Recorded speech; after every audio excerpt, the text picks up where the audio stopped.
Hi, and welcome to our second project, which you're going to find quite enjoyable.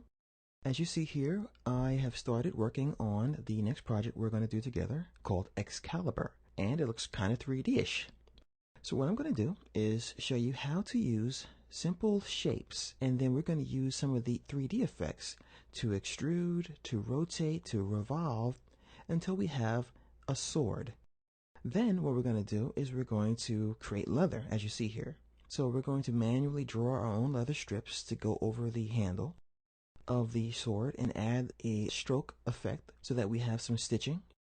And then we're going to use some different layers so that we can have some of the shading, for example, this kind of thing with the tattered leather behind the handle and other parts of the sword. Then we're going to use some of the blending modes to add some ancient and magical runes to the sword. So we have this kind of cool etched rune effect.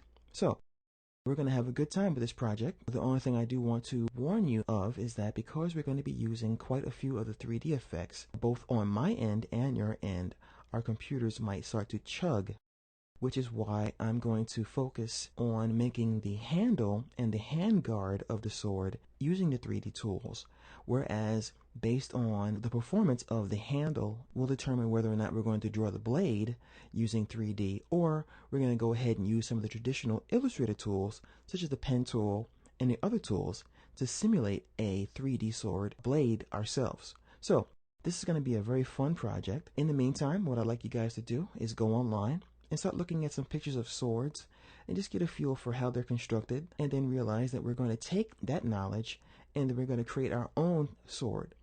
Having said that, as I always say, you can use this lesson to just follow along and create your own sword at the same time, or if you'd like to, you can follow step by step and do exactly what I'm doing. So let's get started and create Excalibur.